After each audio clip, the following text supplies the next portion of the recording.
Pass the Florida Real Estate Exam, Part 4 of 20. I'm Getchin Sherry with Homestead Realty. In this episode of Let's Talk Real Estate, I'll go over 20 questions designed to help you pass the state exam. If this is your first time to this channel, please consider subscribing, and I thank you for watching. Let's get right into it. Number one, an agency law, an agent that is empowered to perform a single act on behalf of his or her principal has a blank agency. Well, here it is called a special agency. That is when a buyer or seller hires a brokerage to perform one act, i.e., help that buyer or seller buys or sell his or her property, his or her home. That is referred to as single agency. Number two, an agency law, an agent whose continuing authority is limited to a single trade or business has a blank agency. Well, here, that is a general agency. This is the relationship between the brokerage and the sales associate or broker associates. In other words, the agents that are part of the brokerage. They have the authority to act on behalf of the brokerage, and that relationship is continuing, and it is for a particular trade, i.e., to help people acquire real estate. Number three, a sales associate is a blank of the broker's principal. Well, here, this is a subagent. Keep in mind, when a buyer or seller hires a brokerage to perform a service, the buyer may communicate with a sales associate, but the buyer or seller is actually hiring the brokerage, let's say ABC Realty. So in that case, ABC Realty is the agent. The buyer or seller is the principal. So when an individual hires a brokerage, that person, that relationship is called an agent principal relationship. So therefore, the subagent is the individual agent who is assisting that person, the buyer or the seller. Number four, a licensee can create an agency relationship, blank or blank. Well, a licensee, a sales associate or broker associate can create a relationship, an agency relationship, accidentally or inadvertently. How does one do that? When an individual hires a brokerage, even though the individual agent is the person communicating with that buyer or seller, well, we have to be very careful not to tell the person that we are working for them. Unless you are the broker, if you are a sales associate or broker associate, you do not work for the buyer or seller, and rather you work for the brokerage. So we must always be very careful not to tell people that we are working for them. I usually use the analogy. For example, if I go to a restaurant, any restaurant, and I order my meal, well, in that case, the individual server who is serving me does not work for me. They work for that particular restaurant, and they're simply providing me with the service. So in other words, they're providing me with the service that the agent, the restaurant, owes me. Number five, the consent to transition to transaction broker notice is required to be blank or blank for transition to occur. Well, here what they're saying is the consent to transition to transaction brokerage notice must be initial or signed in order to transition from single agency to transactional brokerage relationship. Number six, the only brokerage relationship that includes fiduciary duties is blank blank. Well, in Florida, under Florida law, fiduciary duties are included in a single agency relationship. In Florida, we have no brokerage relationship. we have transactional brokerage relationship, and we have single agency relationship. And in a single agency relationship, there are fiduciary duties that the brokerage or the subagent must provide. Number 7, if the principal refuses to sign or initial the consent to transition to transaction broker notice form, the broker is required to continue to act as a blank blank. Well, in that case, the broker must continue to act as a single agent. In other words, the consent to transition to transaction brokerage is required in order to transition from single agency to transaction brokerage. If they want to transition from single agency to transactional brokerage relationship, well, the principal, who is the person hiring the brokerage, must sign the transition, the consent. That's what it says. They're giving consent to transition from single agency to transactional brokerage relationship. In that case, there, the brokerage and its staff, its personnel, its agents, its associates can go and find a buyer. In that case, they are transitioning to what's called a transactional brokerage relationship, where the brokerage can provide limited representation to both the buyer and seller. Keep in mind, under Florida law, in a single agency, you cannot represent both parties. That is known as dual agency, and dual agency is illegal in Florida. Number 8, brokers are required to retain copies of all disclosure documents for transactions that have resulted in a contract being entered into for a period of at least blank years. Well, brokerage must maintain all documents from a contract, whether or not it was closed or not. In fact, if the deal didn't close, it is more likely that the parties will enter into litigation, in which case your records may be subpoenaed. So we must keep them for 5 years. This is also related to what we call the statute of limitation. So when two people have a contract, they have a period of time. If it is in writing, they have 5 years to act, to sue each other, to litigate over the contract. If it's a verbal contract, which is rare in our case, it would be for 4 years. But keep in mind, you keep it for 5 years. The brokerage must maintain it for 5 years, not the individual agents. The brokerage must maintain the records for 5 years. Number 9, a licensee assigned by a broker to act as a single agent of a buyer or seller in a non-residential transaction is titled a designated sales associate. In a non-residential transaction, a broker may assign an agent or an associate to represent the buyer, and they can provide one to represent the seller. That is called a designated sales associate if it is a non-residential transaction. Number 10, agency relationships are legally based on blank and blank.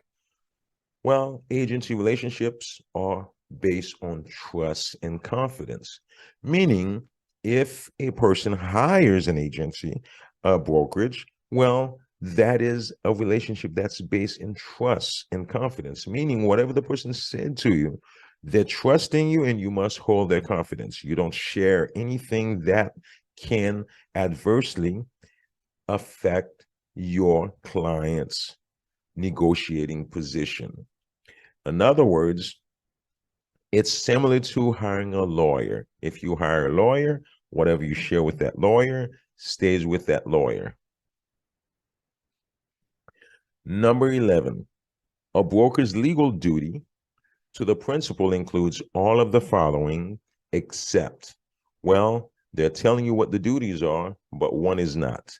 And the answer is obeying all instructions. No, you do not have an obligation to obey all instructions. However, you do have an obligation to obey all legal instructions, because there might be a situation where a seller may say something that is against the law. For example, if a seller says to you, well, I don't want you to show my property to a particular protected group, anything that deals with race, color, religion, national origin, or gender, uh, you cannot follow those instructions, because that would be violating someone's civil rights. So that's why that is not a correct answer. Number 12, a broker's responsibilities to the principal include securing which of the following? Well, the answer here is best price, and should be best price in terms. So best price in terms, that is our main responsibility to our principal, in other words, to our client. Number 13, who may directly receive compensation for performing any of the 8 services of real estate? Well, this question is basically addressing something that most agents fail to understand. If you are working under a brokerage, ABC Realty, in fact, even the owner or the responsible broker, when they close a transaction, the commission is never made out to the individual agent or broker. It's made out to the brokerage. So brokerage and broker are interchangeable. So the only party who may directly receive compensation for performing real estate services is the brokerage. So be careful, never accept money directly from your client under your name. That is against Florida law. Number 14, a broker has a friend in Michigan who refers prospects from time to time. The broker reimburses the friend for any expenses, but does not pay the friend a commission or referral fee. Which statement applies? Well, this is a no-brainer. A friend in Michigan refers prospect to a broker. If the broker pays anything, and here they're telling you, the broker pays or reimbursement is a payment. Under Florida law, we cannot pay referral fees to an unlicensed individual. So here we're talking about a friend who is in Michigan, refers the broker prospects from time to time. The broker reimburses. Reimbursement means they pay the friend. Well, the friend does not have a license, so the friend cannot receive any compensation whatsoever for referral. Under Florida law, we cannot share commission. We cannot pay someone for referring someone to us. That is an unlawful practice. In fact, both parties, the person who receives the money and the person who pays the money, both have broken the law. Number 15, a sales associate helps her aunt rent an apartment. To show her gratitude, the aunt gives her niece a $250 commission. What should the sales associate do with the $250? Well, what should she do? She should give it to a broker. Remember, every money earned, every commission is earned by the brokerage, not the individual. So she should not collect money directly for herself. She should give that money to the broker, and the broker will deduct whatever their agreed upon fee is, and then cut her a check for her services. Number 16, a sales associate agrees to give part of his commission to the seller if the seller agrees to send the sales associate at least one hot buyer prospect. This is the seller is not a licensee. So therefore, this would be a violation of FS 472, because again, under Florida law, licensees are prohibited from sharing or from paying, compensating unlicensed individual for referrals. So we cannot do that. Number 17, a Georgia broker accompanies his prospects to Florida and shows them 3 homes. After finding a home that the prospects like, the Georgia broker finds a Florida broker to give the deal to.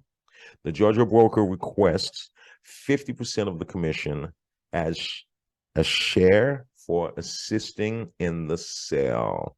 Which statement applies? Well, here, that would be illegal. If a Georgia broker comes to Florida and practice real estate in Florida, yes, because it's telling you that and shows them 3 homes in Florida. So the Georgia broker accompanies his prospect to Florida and shows them 3 homes. Well, the Georgia broker does not have a Florida license. He or she should not be practicing real estate in Florida. And by doing so, he forfeited his opportunity to collect any compensation. However, had he not performed any services, he would have been entitled to whatever they can negotiate as far as the referral fee, because he is licensed. Under Florida law, any licensee from anywhere around the world, anywhere, if you have a real estate license, and you may be able to be compensated, you may be able to receive a referral fee if you are licensed. But if you perform services in Florida without a license, then that would be an illegal practice. So here, the answer is, which statement applies? Well, if the Florida broker pays the Georgia broker, both will have violated FS 475. Again, the one who gives the money and the one who receives the money, both will be equally liable. Number 18, a California broker refers a prospect to a Florida broker. The Florida broker sells the prospect a property in Boca Raton. Even though the California broker did not participate directly in the sale and, in fact, was never even in the state, the Florida broker sends half the commission as a referral fee. This is legal. That's what I just explained a few minutes ago. If a person has a license anywhere in the world and that person sends a licensee a referral, provided the non-Florida licensee does not participate in the transaction, they are entitled, that may receive a referral fee, in which case this would be a legal practice. Number 19, in the course of listing the seller's house, the sales associate noticed that minor repairs were necessary.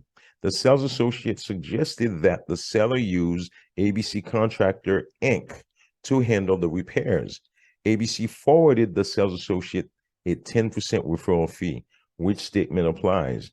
Well, this would be a violation of Florida licensing law, because for many reasons, the sales associate didn't do anything but refer a person and to receive a compensation. That is unjust enrichment. He didn't do anything, or she didn't do anything with the service. But more importantly, keep in mind, Florida real estate license laws are here to protect the public. And think of the logic behind this. ABC Contractors did not give the 10% from their share. More likely, they're probably jacked up their price by 10% in order to pay that referral fee. That is the idea behind it. The idea is to prevent the consumer, the public, from being overly charged in order for someone who did not perform any service to receive a compensation. So that's why referral fees in Florida is frowned upon. Number 20, broker Troy and Gail agreed to cooperate on the sale of Jackie's house. The deal is closed and Jackie pays the full commission to Troy, the listing broker. Troy refuses to pay Gail her share. Of what may Troy be guilty? Well, here that would be failure to account and deliver, because the facts tells us that Jackie, in fact, did pay the full commission to Troy. And it also tells you that Troy refuses to pay Gail her share, in which case Troy is guilty of failure to account and deliver. Don't forget to subscribe, share, comment, and like. And keep in mind, I post every Tuesday and Thursday. And thank you for watching. I will see you on the next video. Have a blessed one.